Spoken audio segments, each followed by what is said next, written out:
హల్లెలూయా యేసు ప్రభున్ ఎల్లరు స్తుతించుడి వల్లభుని చర్యలను తిలకించి స్తుతించుడి.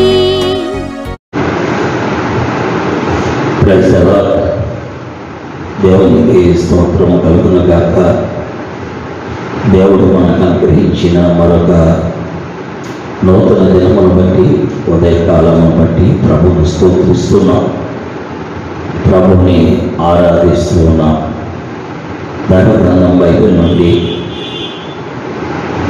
35వ మాట 36వ మాట సామెతలు 8వ అధ్యాయంలో చదువుతున్నాం.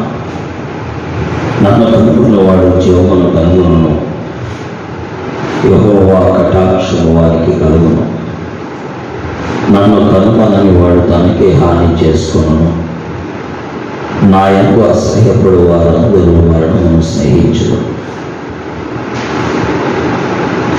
చేరవచ్చిన ప్రియులందరికీ కూడా ప్రభువైన యేసుక్రీస్తు వారి ప్రశస్తమైన నామములో వినుచున్న వారందరికీ వందనాలు తెలియజేస్తున్నాను. దేవుని వాక్యములో దేవుడు మాట్లాడుతూ అంటున్నాడు, దేవుడు మాట్లాడేవాడు మగవాడు కాదు. ఆయన అక్కడి కొలది మాట్లాడతాడు, అవసరత కొలది మాట్లాడేవాడు. పిల్లల ఆయన మగవాడు మాత్రమే కాదు, చెవులుండి వినవాడు కాదు, కన్నులుండి చూడనవాడు కాదు, పాదములతో నడవనవాడు కాదు, గొంతులతో మాట్లాడనవాడు కాదు. దేవుని వాక్యములో 8వ అధ్యాయం 35వ వచనం చదువుతాం.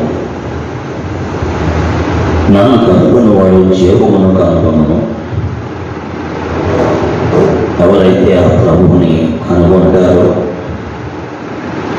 వారు జీవమును కనుగొంటారు. వారిపైన యెహోవా కటాక్షము ఉంటుంది. ఆ ప్రభువుని నీ జీవిత కాలంలో, దేవుడు నీకు ఇచ్చిన ఆయుష్ కాలంలో నీవు కనుగొనకపోతే, ఆయన్ని కలుసుకోకపోతే నీ జీవితము దుర్భరమైపోతుంది. అనగా నీకు నీవే హాని చేసుకుంటావు. మరియు ఆయన యందు కనుక ఆయనంటే అసహ్యపడితే నీకు మరణమే స్నేహం అవుతుంది.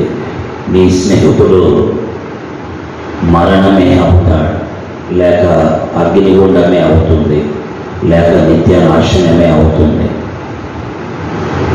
కాబట్టి పిల్లల దేవుడు స్వయముగా మాట్లాడుతూ నన్ను కనుగొన్నవాడు జీవమును కనుగొనను అంటున్నాడు.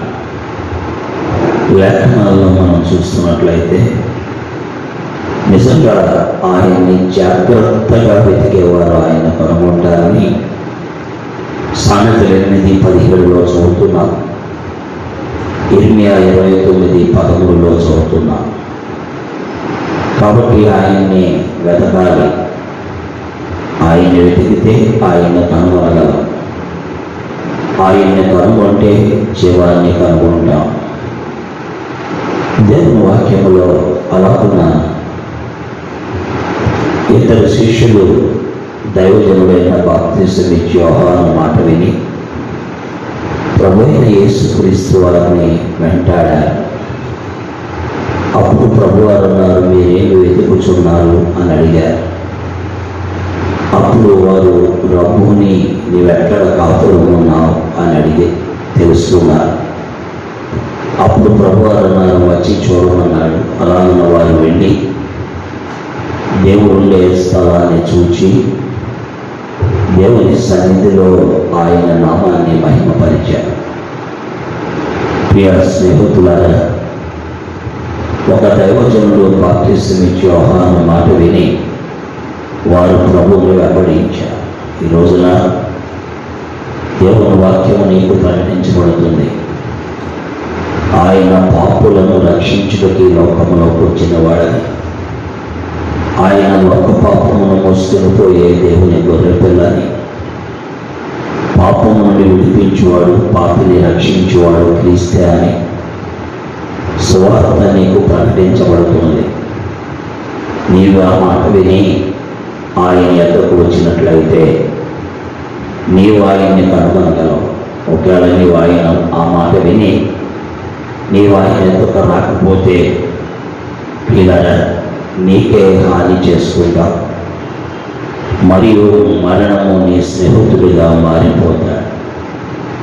కాబట్టి దేవుని వాక్యం వింటున్న ప్రియులారా, ప్రభు అయిన యేసుక్రీస్తు వారిని కనుగొన్నవాడు జీవమును కనుగొంటాడు. ప్రభు అయిన యేసుక్రీస్తు వారిని కనుగొన్న వాడు తనకే హాని చేసుకుంటాడు. అంతేకాదు, ప్రభు అయిన యేసుక్రీస్తు నందు అసహ్యపడేవాడికి మరణమే స్నేహితుడు.